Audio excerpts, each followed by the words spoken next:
En este grupo de estas patologías, sobre todo las primarias, las glomerulopatías primarias, evidentemente es necesario tener un diagnóstico histológico, como ya lo habíamos mencionado antes, sobre todo en pacientes que tienen un compromiso severo o una evolución muy rápida. Y nuevamente puntualizar de que prácticamente el objetivo de realizar una biopsia renal en pacientes que están con esta afectación patológica de los riñones, como son las glomerulopatías, es necesario nomás la biopsia en la mayoría de los casos, porque con la biopsia, pues repitiendo un poquito, tendríamos prácticamente el diagnóstico histológico, si quieren, real, verdadero, y que nos va a indicar el estado de la evolución de la enfermedad, ¿no? Aparte del diagnóstico, el estado de la evolución de la enfermedad, el pronóstico o inclusive la respuesta al tratamiento que está teniendo ese riñón afectado. Es por eso que la biopsia renal prácticamente es la indicación. Sin embargo, se mantienen todavía algunos no digamos así, preceptos, pero sí de algunas reglas, como por ejemplo la biopsia renal en niños siempre que tiene ciertas restricciones, ¿no es cierto? Debido a que, como hemos visto, o vamos a ver, las patologías más frecuentes es la de cambios mínimos en los niños y que generalmente puede, hasta con un tratamiento conservador, se lo podría manejar. Luego, en pacientes, como dice, hay diabéticos de mucho tiempo, sobre todo también de mucho tiempo de diagnóstico y además de evolución con una enfermedad renal diabética, para ver si realmente es una complicación de la diabetes mellitus que tiene el paciente, o es que paralelamente al problema de la diabetes se ha injertado ahí una glomerulopatía. Allá sí cambia la cosa, ¿no es cierto? Luego, bueno, en estos pacientes de antecedentes de infección tóxica previa, sobre todo en los casos en que se desarrolla una proteinuria muy marcada y tal vez un posible deterioro o compromiso de la función renal, para ver si realmente existe una agresión muy severa o no. En ese caso se puede hacer la biopsia, no es de rutina tampoco. Cuando existen estas pequeñas alteraciones en el sedimento urinario o cuando existe una función renal conservada, tampoco estuviera muy indicada el realizar la biopsia. En cuanto a este cuadrito que vemos ahí, fíjense ustedes, la saeta está indicando la dirección de un síndrome nefrótico a un síndrome nefrítico, ¿sí? Donde podemos ver las diferentes glomerulopatías que van a cursar con un síndrome nefrótico o con un síndrome nefrítico. Y fíjense, en la parte del síndrome nefrótico tenemos estas glomerulopatías de cambios mínimos, lógicamente la glomerulonefritis membranosa, la glomerulosclerosis diabética, la amiloidosis, ¿no? Sin embargo, perdón, sin embargo, digamos en la posición central del cuadrito, vemos otras, como la nefropatía por IgA, la nefropatía lúpica, la glomerulosclerosis focal segmentaria, la glomerulonefritis fibrilar, ¿no? Que pueden ir de una presentación clínica a la otra, o sea, de un síndrome nefrótico o generalmente a veces de un síndrome nefrítico viral a un síndrome nefrótico. Y en el síndrome nefrítico, como ven ahí, estamos la glomerulonefritis postseptocócica, la glomerulonefritis antimembrana basal, la glomerulonefritis pausoinmune y la glomerulonefritis con semilunas, ¿sí? Esto nos está demostrando un dato muy importante, jóvenes, de que si bien hemos hecho una biopsia renal a un paciente y le hemos clasificado, digamos así, como una nefropatía membranosa o demás, en su evolución ese informe histológico o esa estructura histológica que hemos encontrado en la biopsia puede cambiar, como dicen, mudar a otro tipo histológico, ¿no? Y y prácticamente, por ejemplo, la membranosa puede evolucionar en algunas situaciones a una rápidamente progresiva si es que la reacción inflamatoria y predisposición es muy severa, puede evolucionar y resulta que de una membranosa cambia a una membrana proliferativa, por ejemplo. Y entre estos cuadros de glomerulopatías, en muchos casos tenemos ese cambio.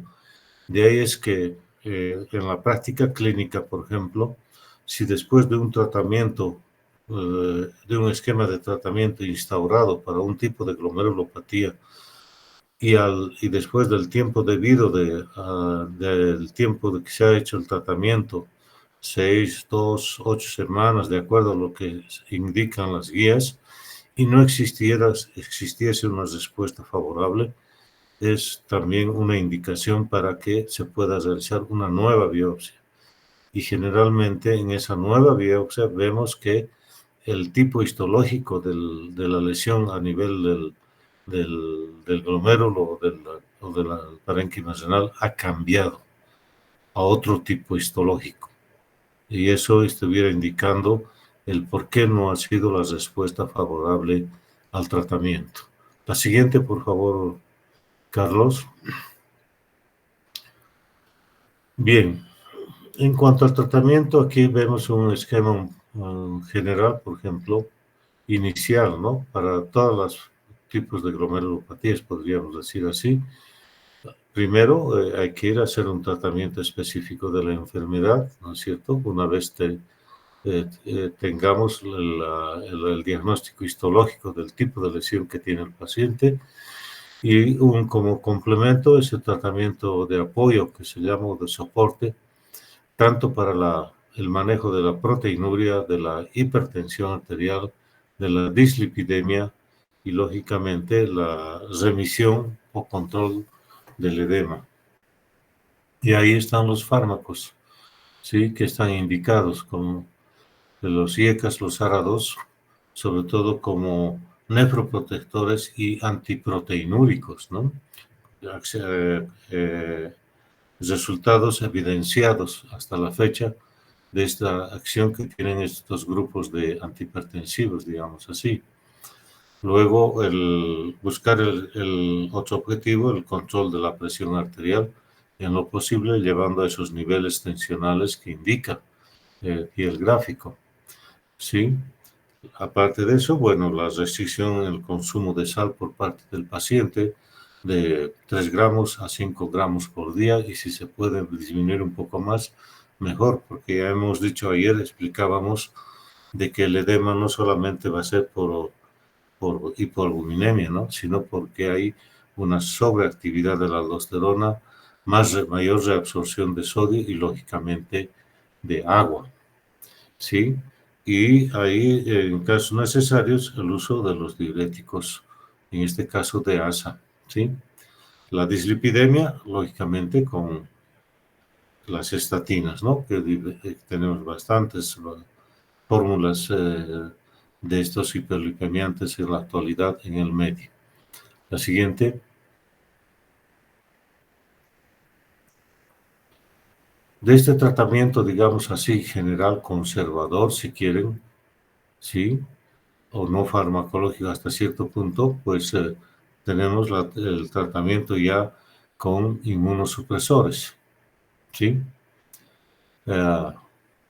Donde se resalta, acá lo hemos anotado, siempre tomando en cuenta que el tratamiento inmunosupresor nos va a predisponer al paciente a que pueda desarrollar alguna infección sobreañadida, una infección oportunista, ¿no es cierto? Lógicamente, cuanto más severa sea la terapia inmunosupresora, el riesgo va a ser mucho mayor, ¿sí?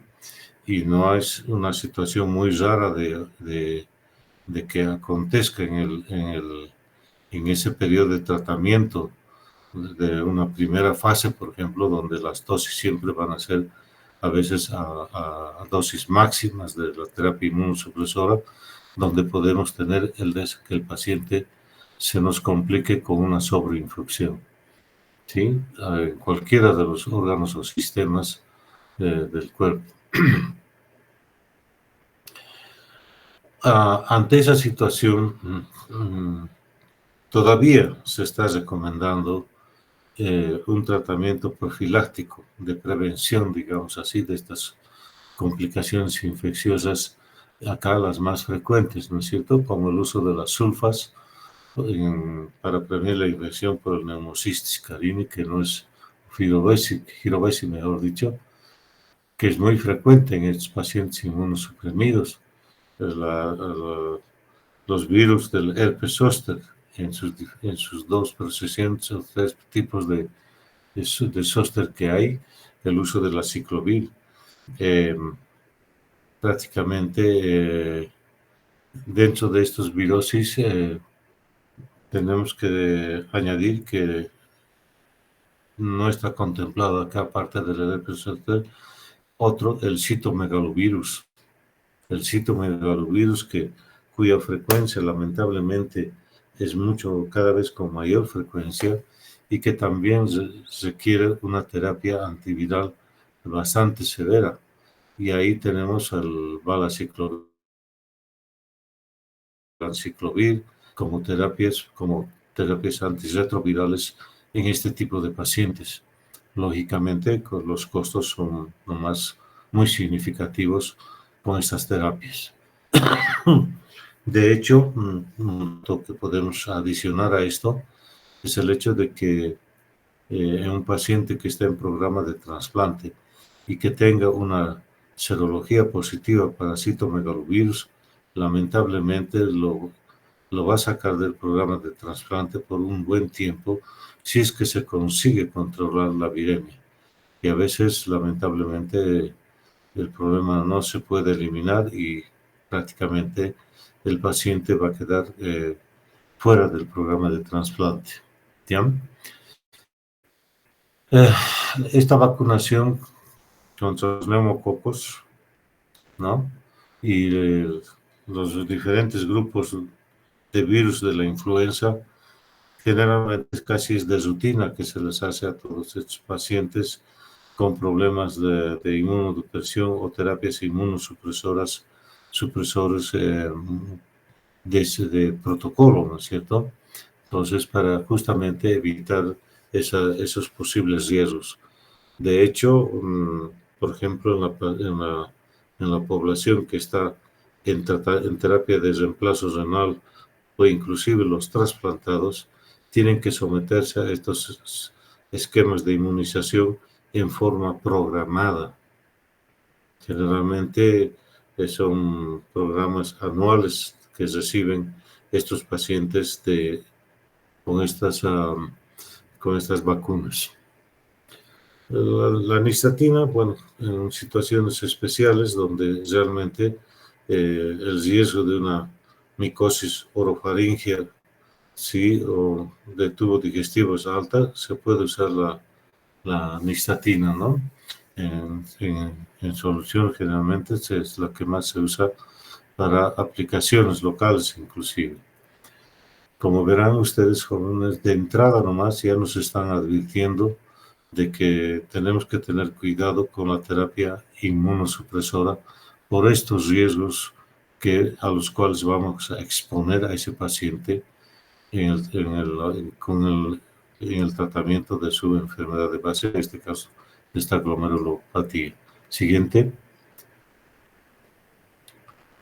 Bien, un repaso de esta parte general, si quieren, vamos. Adelante.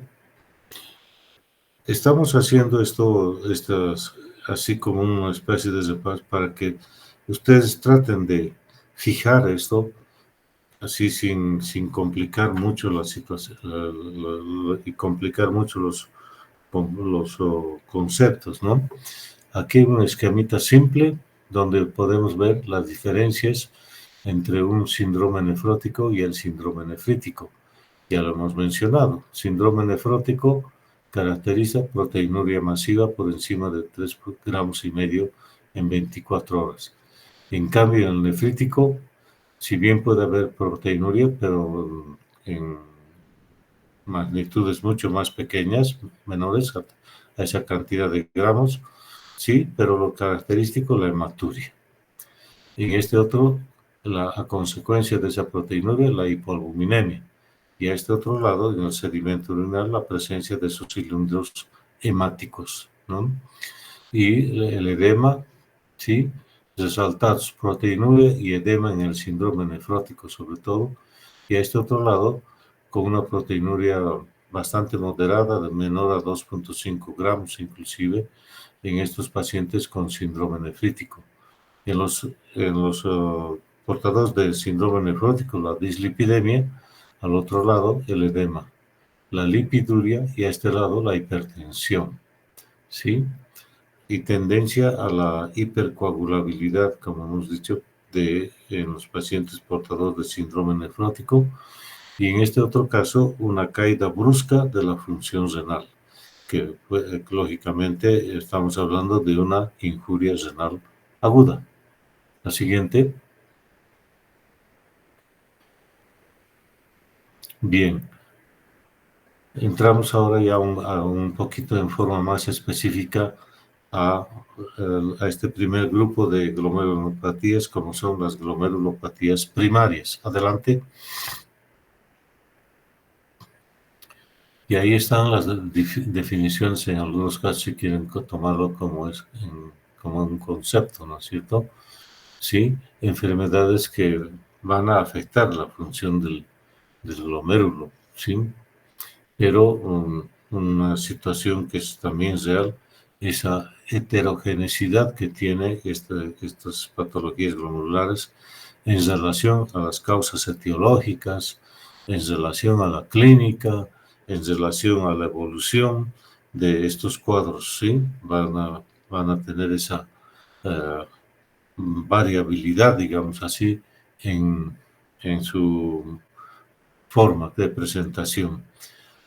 Para esto se ha tratado de hacer esta primera división en glomerulopatías primarias y secundarias. Adelante. ¿Sí? Entonces, hablando de las glomerulopatías primarias, tenemos que entender que se refieren a aquella patología que se ha iniciado en el riñón directamente, ¿no? Independiente de alguna patología sistémica, pero no como consecuencia de una enfermedad sistémica. En cambio, las secundarias, lo está diciendo su nombre, secundarias a una enfermedad de base, que afecta después a la función renal, o en este caso al glomérulo, y desarrollan algunas formas de presentación de las glomerulopatías que vamos a tomar en cuenta. Y acá, fíjense ustedes, con proteinuria sintomática, por ejemplo, ahí tienen la enfermedad de cambios mínimos, la glomerulonefritis por cambios mínimos, la glomerulosclerosis focal y segmentaria, ¿no? Prácticamente caracterizados por esos grados variables de proteinuria, ¿sí? La hematuria en la nefropatía por IgA o la enfermedad de Berger, que se llama también, ¿no es cierto?, más frecuente en niños. Luego está los síndromes nefríticos, la presentación clínica como un síndrome nefrítico, como es en la glomerulonefritis proliferativa, la postinfecciosa, inclusive, como un síndrome nefrótico. Ahí está, repitiendo nuevamente, enfermedad de cambios mínimos, la glomerulonefritis membrano proliferativa, la glomerulosclerosis focal segmentaria, la membranosa, la nefropatía por IgA. ¿Sí? Y las rápidamente progresivas, como las glomerulopatías antimembrana basal glomerular, la glomerulonefritis pausoinmune, y aquellas, como todos, la mayoría de ellos, mediadas por inmunocomplejos, ¿no? Como ven ustedes, pueden adquirir y evolucionar de diferente forma esta afectación renal, como dice ahí, desde una posible simple proteinuria o hematuria asintomática, digamos así, a estos cuadros más severos como son el síndrome nefrótico, sobre todo, ¿no es cierto? Y, lógicamente, la evolución hacia la insuficiencia renal crónica en el otro extremo. Siguiente. Un poquito resumiendo lo que estamos hablando. Sí. Asintomáticas con esas características, proteinurias en grados menores, muy poca presencia de glóbulos rojos, ¿sí? En la microscopía del sedimento urinario, ¿sí? Y generalmente caracterizados por la presencia de sus glóbulos rojos dismórficos, ¿no? Un compromiso generalmente asintomático, además de que se mantiene la función renal normal. En el caso de una hematuria macroscópica, como ven ustedes, ya existe pérdida más, digamos, significativa de glóbulos rojos en el sedimento urinario, ¿sí?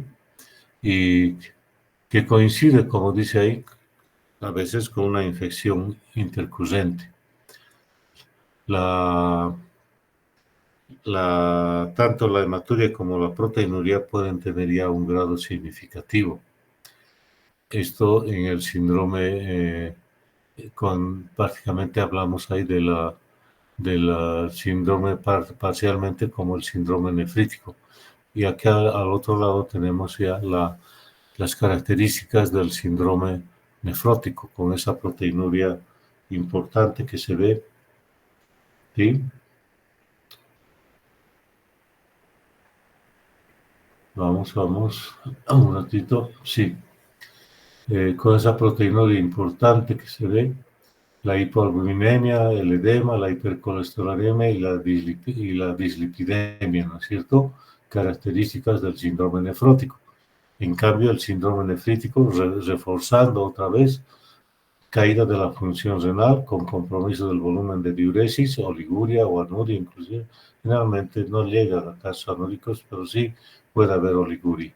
La hematuria con cilindros de glóbulos rojos, una proteinuria que es lógicamente menor a rango nefrótico, el edema, la hipertensión y una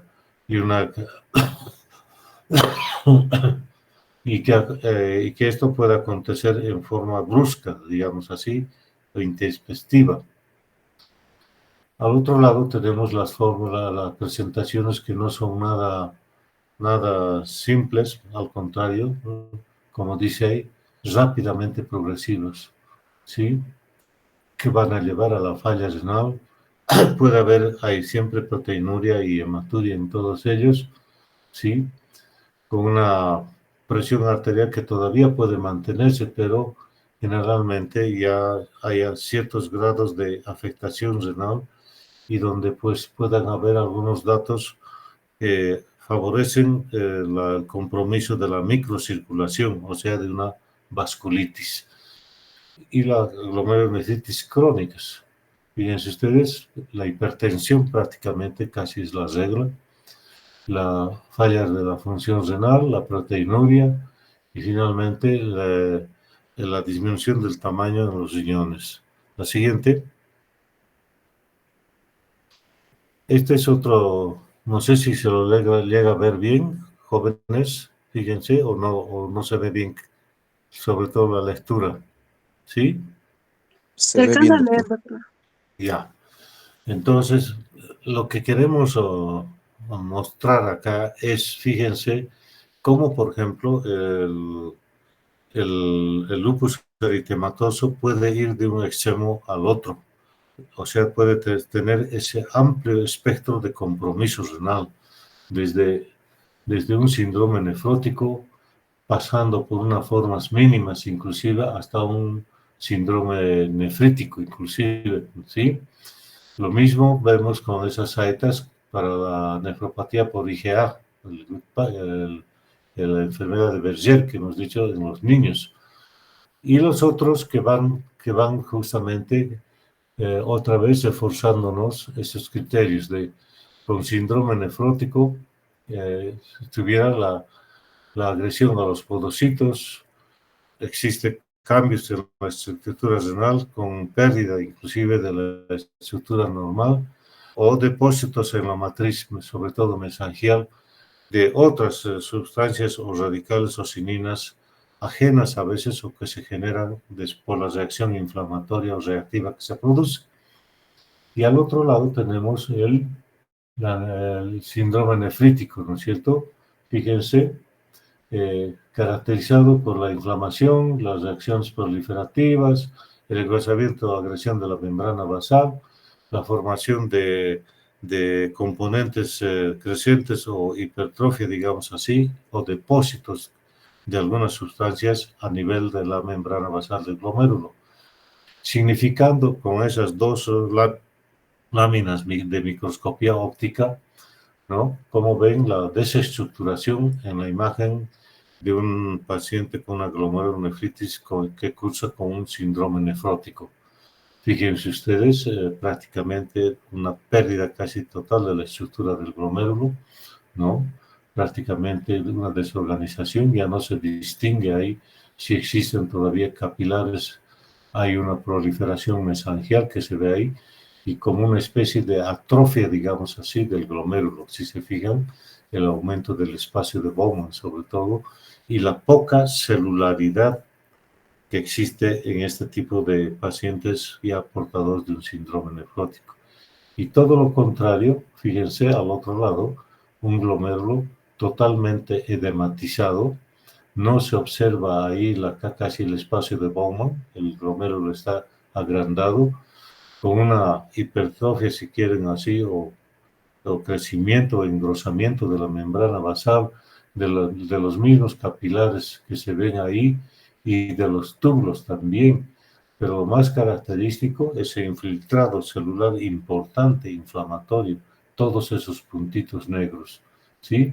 Y esa proliferación, engrosamiento del mesangio que se ve, donde nos está indicando las saetas, ¿sí? Ahora, otra vez repitiéndonos un poco hacia el lado de la evolución a un síndrome nefrótico, ahí tiene la nefropatía de cambios mínimos, la segmentaria focal, la membranosa, la amiloidosis, la nefropatía por enfermedad diabética, ¿sí? La otra es la glomerulonefritis de cambios mínimos que también puede ir, o también de la forma membranosa proliferativa. Y a este lado del síndrome nefrítico van la posinfecciosa, la postestreptocócica, la glomerulonefritis antimembrana basal, por ejemplo, y la vasculitis de vasos pequeños, ¿no? Las púrpuras, por ejemplo, la de Genoxia y Lyme, por ejemplo, y otras púrpuras que pueden asociarse con afectación de la microvasculatura capilar glomerular. Siguiente. Vamos, avanzamos. Esto es para darnos cuenta en forma simplificada, si quieren ustedes, los diferentes mecanismos. No son los únicos, cada vez se van descubriendo algunos otros más, pero los básicos que hasta ahora son estos. A veces los mecanismos disparadores son una infección, la autoinmunidad, digamos así, ¿no? Una base autoinmune importante en muchos de ellos, y a veces una causa no identificada, ¿no?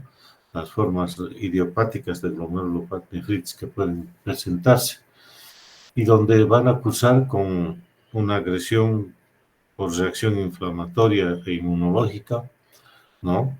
Y lógicamente en algunos casos podría ir hasta la resolución. Y esa saeta negra que vemos acá, que nos indica que la parte la parte genética, por ejemplo, de participación en estos tipos de enfermedades no está ausente. Hacia arriba nos indica que hay algunas de ellas que tienen un gran componente genético y hay otras que tienen menos expresión genética para el desarrollo de estas patologías. La siguiente.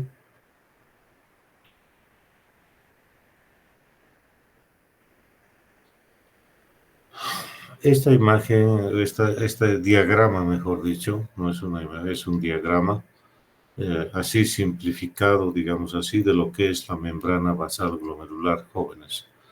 No se olviden de esta gráfica. Hacia derecho, como ven ahí, tenemos el capilar glomerular con las células endoteliales ahí que vemos de rojo, ¿no? Sí, y donde tenemos estas aberturas entre células epiteliales que permiten, digamos así, la salida de algunos componentes del plasma, ¿sí? En el caso este se ve que hay una abertura mucho mayor que está dejando inclusive salir un poco de albúmina.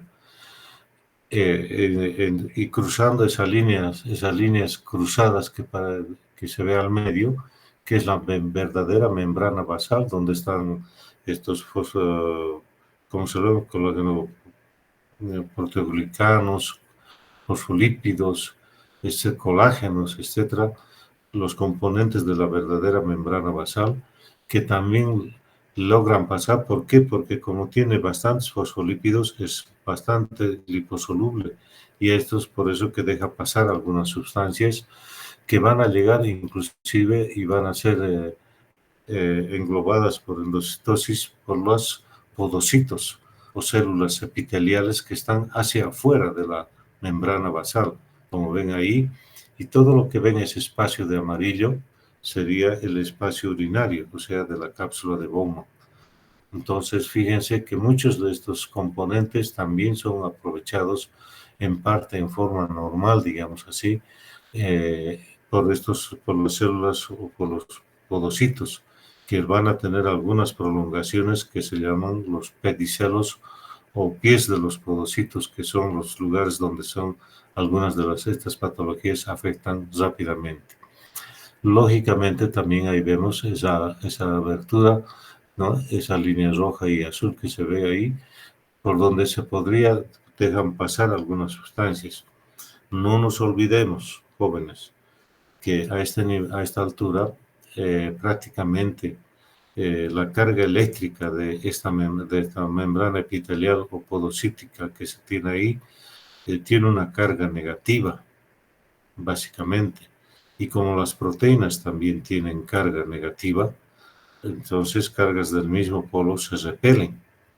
Pero una de las causas justamente para que se produzca la salida de las proteínas del plasma y pasen al espacio urinario, uno de ellos, de los mecanismos, es la pérdida de la carga eléctrica de esta membrana podocitaria. Por lo tanto, las proteínas pueden empezar a escapar al espacio urinario. ¿Sí? La siguiente. Otra representación un poco más corta, digamos ahí, de celeste, vemos hacia arriba un podocito con todos sus pies, si quieren, ¿sí? Sobre la membrana basal del glomérulo, y hacia adentro otra vez las células endoteliales, ¿no? Y ahí vemos las moléculas de albúmina que prácticamente están queriendo o están pasando por el capilar glomerular, ¿no es cierto? Entonces, fíjense otra vez, de azul las células podocíticas, de verde claro la verdadera membrana basal, y hacia adentro la capa endotelial del capilar glomerular. Todos ellos conforman la barrera, que es la barrera de la membrana basal glomerular, la barrera de filtración, ¿no es cierto? son estos sus componentes. Vamos. Esta gráfica es para darnos cuenta, como dice abajo en el enunciado, ¿sí? La presencia o el compromiso o la activación, si quieren, del sistema inmunitario inflamatorio en los diversos tipos de glomerulopatías que tienen un componente autoinmune, o sea, generación de autoanticuerpos, ¿no es cierto?, que van a agredir a los diferentes componentes del glomérulo. Ahí están las células dendríticas, por ejemplo, que van a estar presentándose en aquellos riñones que tienen una inflamación aguda secundaria a veces a una infección. Y fíjense los mediadores que entran en acción. Igualmente, en aquellos que vemos en la mayoría de las enfermedades renales, como es la actividad de los macrófagos, por ejemplo, con la liberación o secreción o estimular la proliferación de estas radicales, de estos componentes inflamatorios. Ahí también tenemos el ataque por estos mediadores de las células endoteliales. Por ejemplo, en la insuficiencia cardíaca, como dice ahí, en la glomerulonefritis, desde luego, la diabetes o en pacientes sépticos. El ataque a las células mesangiales, ya hemos visto. Entonces, como por ejemplo la diabetes, el síndrome hemolítico urémico, por ejemplo, son gracias a que se liberan todos estos componentes inflamatorios. A nivel de los podocitos, acabamos de ver, ¿sí? El aumento de esa permeabilidad para que escapen proteínas y componentes sanguíneos inclusive, mediados por la activación o agresión de esos mediadores inflamatorios, ¿sí? También muchas enfermedades glomurulares son atacadas de esa forma. A nivel de la injuria, a nivel del, del tejido renal, inclusive, o en muchos casos de una injuria renal aguda, fíjense igualmente la presencia de todos esos mediadores de la inflamación. Siguiente. Bueno, una representación, digamos, si quieren, en tercera dimensión de la estructura de la albúmina con esos valores de sus 70 kilodaltons, que es el PM, ¿no? Y acá otro resumen. Como verán, jóvenes, hemos tratado de buscar estas imágenes para que ustedes tengan así en una sola gráfica resumido todo lo que vamos a hablar. Ahí están. Fíjense ustedes. La glomerulonefritis pausa inmune, ¿sí? Dentro de ellas, ¿cuáles son estas glomerulopatías que van a cursar con esa característica y qué van a atacar? Ahí están las líneas, puntos suspensivos indicando dónde va a ser la agresión. Ahí ven, por ejemplo, los complejos subendoteliales. Fíjense dónde se van a ubicar o producir su agresión. Ahí, entre la célula endotelial y la membrana basal glomerular verdadera. Como ven ahí, esas líneas de verde, ¿no? Y el verde vemos que hay otros puntos, o sea, que nos está indicando en qué otros lugares también atacan estos mediadores, ¿no? Y así vemos, por ejemplo, a las células mesangiales. El ataque a las células mesangiales, por ejemplo, como es en la hija, por ejemplo, hay bastante ataque de eso. Y cada vez vamos más, ¿no? Ahí vemos los lugares justamente, y prácticamente este es un resumen de lo que estamos hablando. Dónde atacan, quiénes atacan y qué mediadores están interactuando para la agresión de estos diferentes componentes que conforman el ovillo glomerular. ¿Sí? Adelante. Vamos. Algunos conceptos o términos que se usan para que ustedes tengan un concepto más claro, ¿no? ¿A qué llamamos una lesión difusa del glomérulo o una glomerulonefritis difusa, por ejemplo, que afecta a todos los glomérulos, más del 50% de los glomérulos que encontremos en la biopsia renal? Ya tenemos con eso el diagnóstico, ¿no? Una afectación difusa, digamos, y además de todo el glomérulo, no de una parte del glomérulo, sino de todo el glomérulo, de todos los componentes del glomérulo. En forma global, ahí está, en la parte focal, ¿sí? ¿Mm? Una parte segmentaria del glomérulo, un segmento del glomérulo, y finalmente el proceso degenerativo final que afecta prácticamente a todo el componente del glomérulo. Adelante. Fíjense ustedes, una gráfica así simplecita para que se den cuenta de esos términos. ¿Sí? Un glomérulo normal, una afectación global, una afectación del glomérulo segmentaria, ¿sí? Y hacia abajo igual, una agresión difusa, ¿sí? O una focal. Fíjense, solo algunos glomérulos y otros están normales, para que sepan el significado de esos términos, jóvenes. Para eso hemos querido adjuntar este diagrama, esta gráfica tan simplecita. Adelante. Y bueno, ahora empezamos a hablar ya en específico de estas glomerulopatías primarias. Y acá tenemos a la de cambios mínimos. Vamos, adelante. Resumido acá, para que no se estén complicando, resumidos acá, la fisiopatología, la epidemiología, la clínica, los laboratorios, los hallazgos histopatológicos, el tratamiento y el pronóstico, ¿no ven? Entonces, rápidamente tenemos un pantallazo acá para podernos ubicar, ¿sí?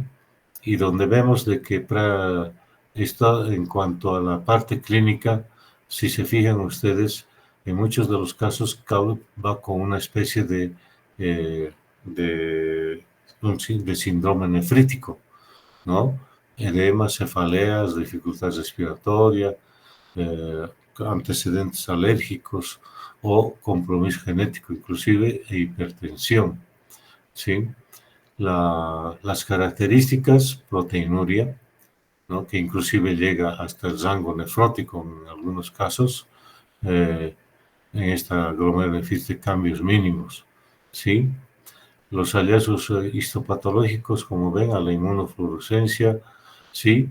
Con contacto sin suelo, luego la microscopía electrónica, inclusive con gotas lipídicas, dice, y lo que más característica de la microscopía electrónica, esos procesos de fusión de los podocitos. Creo que hay una microfotografía, microscopio electrónico que nos va a mostrar eso. Y el tratamiento, como ven ahí, prednisona, o sea, corticoides, como la prednisona o la metilprednisolona, a dosis de 1 miligramo por día por kilo, máximo a 80 miligramos, ¿sí? Por 4 a 16 semanas. Sí, y como dice ahí, si se fijan, recién se indicaría la respuesta si después de esas 4 o 6 semanas no vemos una recuperación, sobre todo ¿a qué nos referimos? A la disminución de la proteinuria. Por debajo de medio gramo o 1 gramo tendríamos que reducir la proteinuria para decir que la respuesta ha sido favorable al tratamiento. Siguiente. Ahí está una imagen de la inmunofluorescencia. Aquí vemos justamente un depósito de IgG generalmente que se hace así, refringente, ¿sí? A la inmunofluorescencia, sobre todo en la membrana basal. Todas esas líneas que ven es membrana basal. No estamos mostrando aquí diferentes glomérulos, sino la membrana basal. Y es un depósito, si se fijan ustedes, no muy parejo, o sea, hay partes más brillantes, más brillosas aparentemente, y otras que son más tenues, ¿no? Esto nos está indicando los lugares donde hay mayor actividad y menor actividad inflamatoria y de depósito de estas inmunoglobulinas. La siguiente. Aquí está la microscopía electrónica que les decía. Fíjense, hacia arriba una membrana basal normal, ¿sí? Donde dice la luz del capilar, hacia abajo, con una célula endotelial ahí, la membrana basal, la GBM, membrana basal glomerular, y el espacio urinario o el espacio de Bowman. Y fíjense los podocitos ahí en toda la parte externa, con esas aberturas que hay donde están algunas flechitas indicando que son lugares por donde se produce la salida de las sustancias, por ejemplo, la agua, urea, creatinina, y si esas aberturas es mayor por agresión de esta membrana basal y las células endoteliales, inclusive la salida de proteínas. Pero como este es un ejemplo de una glomerulopatía con cambios mínimos, fíjense que si bien aparentemente pareciera que la membrana basal está conservada, pero fíjense cómo ya está deformada. Hay depósitos inclusive en la misma membrana basal, dentro de la misma membrana basal, la deformación de los podocitos que ven hacia arriba, e inclusive el mismo endotelio, las células endoteliales hacia abajo, totalmente irregulares y deformadas inclusive, ¿no es cierto? Entonces vemos ahí una, una agresión y una pérdida de la estructura normal de la membrana basal del glomérulo. Esta es una, como habíamos dicho, una microfotografía, si quieren, por microscopía electrónica. La siguiente.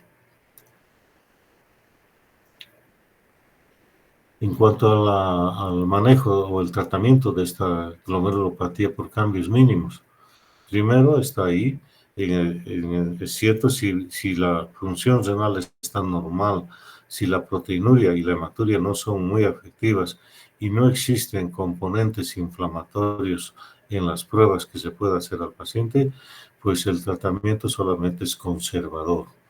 Pero si realmente la agresión es muy severa y hay riesgo o compromiso de la función renal o está evolucionando a un síndrome nefrótico, hay que empezar rápidamente la terapia inmunosupresora si es necesario, y de entrada siempre los corticoides, ¿no? Y este tercer punto que dice, a toda costa, evitar la iatrogenia medicamentosa. Ahí estamos hablando sobre todo de quiénes, de los antiinflamatorios, básicamente, y de algunos antimicrobianos que a veces se les prescribe a estos pacientes porque puede haber, ser secundario, o como aunque dice, aunque es primaria esta lesión, puede haber una sobreinfección añadida.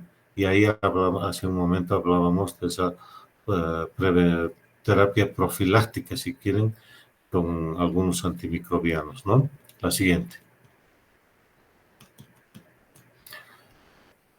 Su nombre acá le está diciendo acá, es otro tipo de glomerulopatía primaria, o sea, básicamente la agresión a la específica de la membrana basal, directamente. Vamos, adelante. Siempre resumido lo que caracteriza este cuadro en cuanto a todo lo que significa su definición, fisiopatología, epidemiología, la clínica, los estados hallazgos histopatológicos. Aquí lo que nos puede llamar, y si se van fijando jóvenes, prácticamente los componentes en muchas de estas glomerulopatías primarias se van presentando en mayor o menor porcentaje, pero están presentes, ¿sí? Donde acá podemos añadir de que ya aquí se ubican, la característica es estos anticuerpos antimembrana basal por estas mediante las pruebas o el Western Blot inclusive, que nos da una sensibilidad del 96 y una especificidad del 96% también, ¿no? Fíjense ustedes, donde todavía la función renal está normal, los anticuerpos contra componentes del citoplasma de neutrófilos, los ANCA, también parecen ser positivos en algunos casos.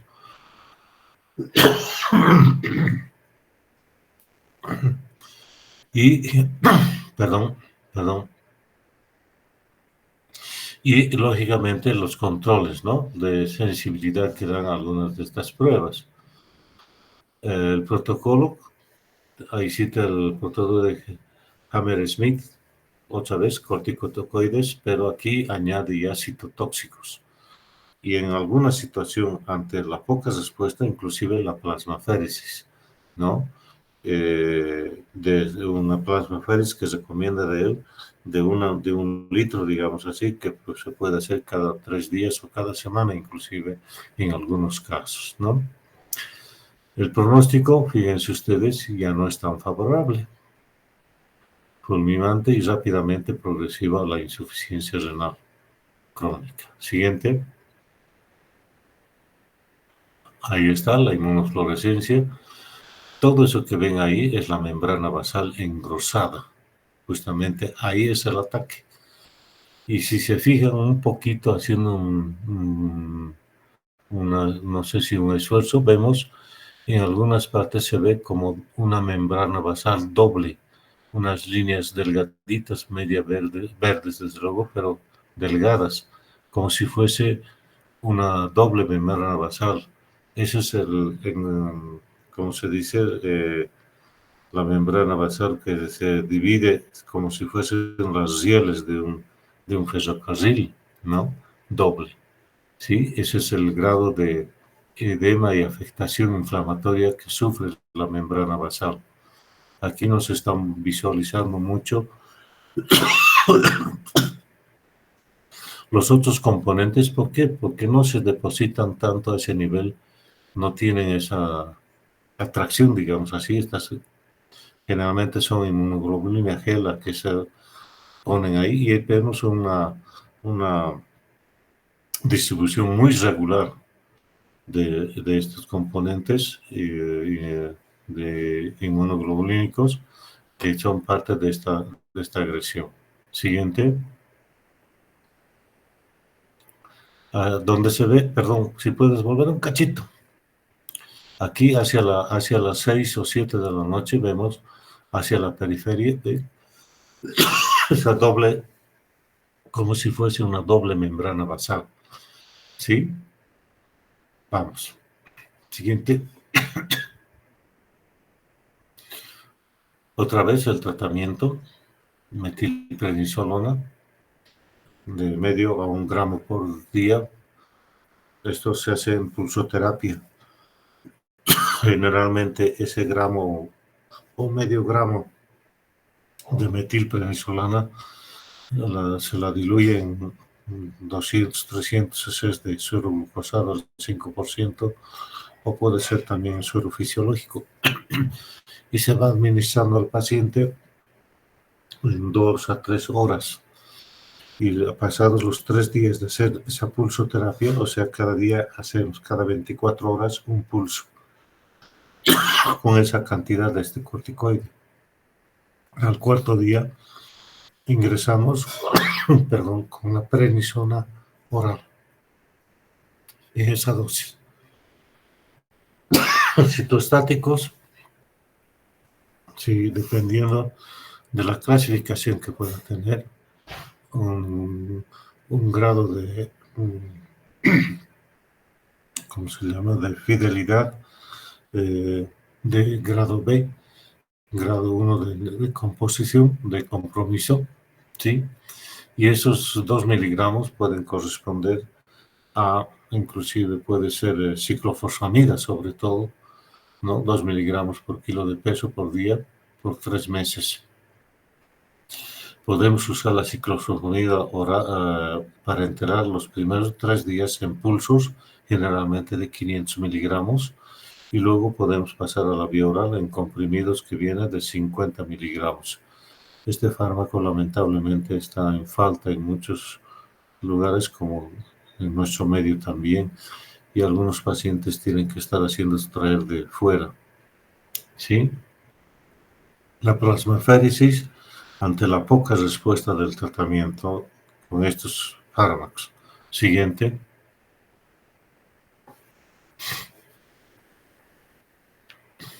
La parte membranosa, la glomerulonefritis membranosa. Acá, vamos, avancemos.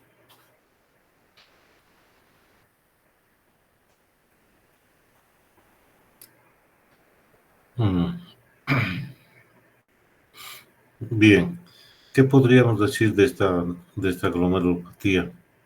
En realidad, de esta forma de la membranosa, que prácticamente se va a caracterizar por estos anticuerpos circulantes que se encuentran, sobre todo de inmunoglobulina G tipo 4, ¿sí? Y que prácticamente va a estar uniéndose a estos receptores. Hemos visto hace un momento algunos fosfolípidos ahí en la membrana, verdadera membrana basal, ¿no es cierto? A esos receptores se va a unir estos autoanticuerpos circulantes, ¿sí? A esta fracción, sobre todo, que lo llaman la PLA2R receptor, ¿no? El PLA2, que nosotros decimos. Es contra este que se van a ir a unir para producir esa reacción inflamatoria a ese nivel, ¿sí? Y una característica de esta glomerulopatía, por ejemplo, podríamos decir de que está asociada con muchas patologías de base, como es el lupus, la diabetes mellitus tipo 1, la artritis reumatoidea, el síndrome de Sjögren, pero aquí todavía creo que no nos están mostrando eso, ¿sí? La tiroiditis de Hashimoto, la miastenia graves, como ven ustedes, hay varias patologías que pueden derivar de una glomerulopatía primaria y luego estar asociado como si fuese una glomerulonefritis secundaria, ¿no?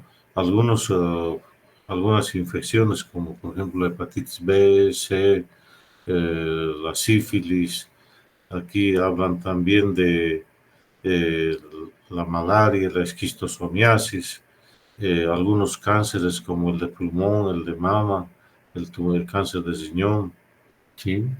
Son prácticamente esta forma membranosa es la más frecuente, digamos así, de presentación de glomerulopatía, sobre todo en gente adulta, ¿no? Y nuevamente acá el tratamiento, ¿sí? Corticosteroides, agentes alquilantes como el clorambucil, la ciclofosfamida. Como esquema B entrarían la ciclosporina, ¿sí? Y la terapia, como dice, antihiperlipemia y antimicrobiana profiláctica, en algunos casos si es que es secundaria a una infección. El pronóstico, lamentablemente, no es muy bueno, ya que si bien podemos tener una buena respuesta a un inicio, a veces la enfermedad va a reactivarse o va a tener recaídas o va a ir a la corticoresistencia o a la resistencia también a los otros fármacos inmunosupresores, que a la larga, lógicamente, van a llevar a la pérdida de la función renal. Prácticamente es una de las causas, tal vez no sé si la más frecuente, de llevar a una insuficiencia renal crónica al paciente. Sí, hay algunos esquemas alternativos que se están intentando, ¿no? Inclusive el uso del micofenolato, el rituximab, como un anticuerpo monoclonal, como alternativas. Todavía no existen resultados muy concluyentes de ese tipo de terapia alternativa, pero se la está usando en muchos casos. La siguiente.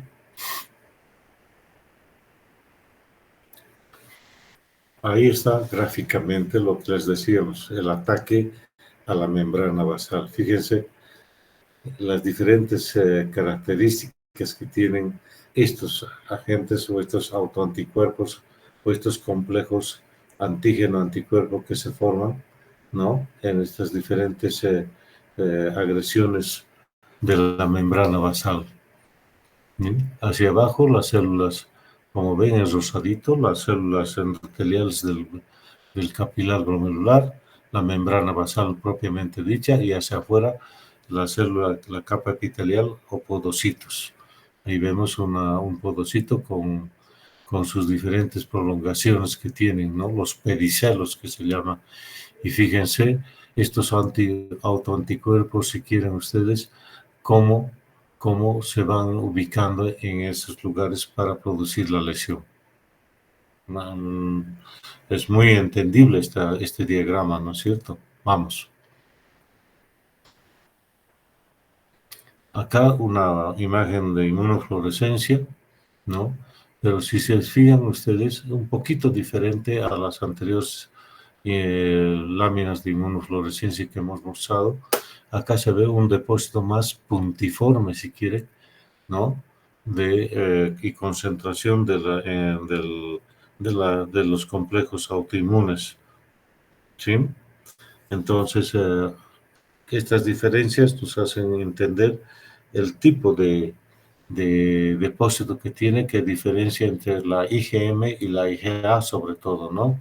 Y también la IgG, que pueden depositarse a la inmunofluorescencia en forma de una continua, regular, o en forma así, puntiforme, si quieren ustedes, o granular también dicen, ¿ya? De la inmunofluorescencia. Siguiente.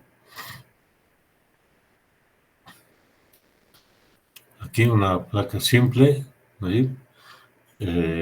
Donde vemos, fíjense ustedes, el ataque a la agresión a la membrana basal. Son esas líneas rojas que vemos dentro del glomérulo, ¿no? Un glomérulo edematizado, ¿sí? Y ahí vemos capilares también edematizados, ¿sí? Que rodeados inclusive por una membrana basal engrosada, y también algunos túbulos con contenido sanguíneo aparentemente, y el edema que se presenta, ¿no? Un glomérulo agrandado con una disminución del espacio de Bowman, si quieren. Hacia afuera, a las 4 de la tarde, fíjense ustedes, hay porciones de túbulos y hay un vaso sanguíneo con sangre en su interior. La siguiente.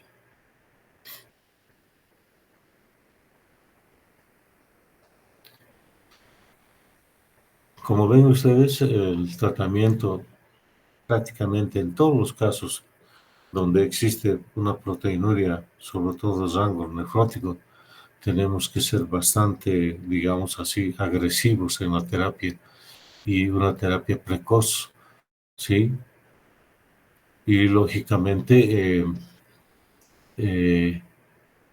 tratando de que la respuesta sea lo mejor posible, y generalmente los 4 o 6 meses de terapia, generalmente en la mayoría de estas patologías, es el límite para poder ver si hay una buena respuesta o no a la terapia que se ha instaurado, ¿no? ¿Y cuál es la referencia?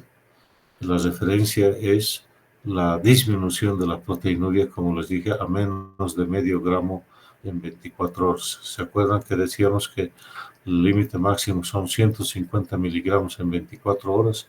No vamos a llegar, no tratamos de buscar esa cantidad, pero si llegamos a medio gramo, bueno, damos como que la respuesta ha sido buena al tratamiento instaurado, ¿sí?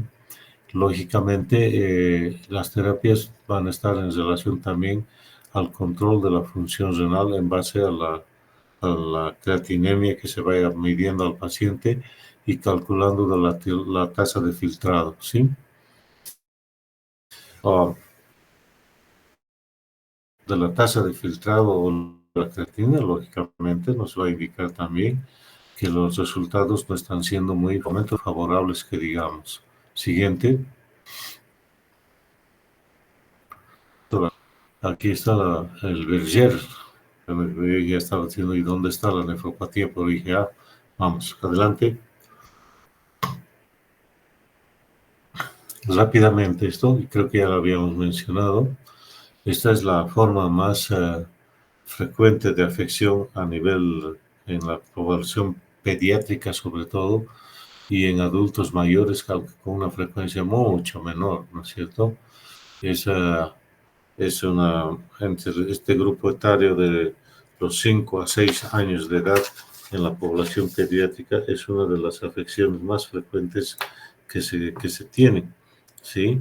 Donde puede cursar inclusive con un síndrome nefrótico en estos niños, ¿ya? Generalmente puede haber una respuesta a un tratamiento conservador o inclusive llegar a usar terapias en base a corticoides sobre todo, y en algunas situaciones está asociada a algunas infecciones. Sí, entonces eso es lo que tenemos que ver. Generalmente en la actualidad ya algunos se prefieren entrar con terapia con corticoides, además de un protector gástrico, ¿no es cierto? Por el riesgo de irritación del estómago por la corticoterapia. Generalmente la terapia puede durar entre 12 a 16 semanas en estos pacientitos, que se puedan asociar algunos fármacos para la hipertensión, sobre todo para el edema, un poco de diuréticos, y en casos necesarios inclusive reponer la hipoalbuminemia, corregir la hipoalbuminemia más rápidamente pasando albúmina al plasma, también como coadyuvantes, digamos así, en estas terapias de la glomerulopatía por IgA o enfermedad de Berger. ¿Qué más podríamos decir? Que generalmente hay remisiones completas, digamos así. Muy pocas veces la afectación renal de la función puede permanecer, pero generalmente se puede recuperar a la larga, ¿no? En la actualidad, algunos consensos últimos sugieren inclusive que si no se ha conseguido una respuesta favorable, o sea, remitirla a esa proteinuria, sobre todo, están dando opción a que se puede usar la ciclofosfamida o el micofenolato mofetilo, inclusive el tacrolimus, ¿no? O otro anticalcineurídico nuevo que está junto con la ciclosporina A. Y el rituximab está en prueba. Como ven, ya la cosa va cambiando. Si bien acá nos indica que prácticamente puede ser hasta un curso, una evolución benigna de este cuadro, pero en muchas situaciones no es tan así el resultado a la larga, ¿no? La siguiente.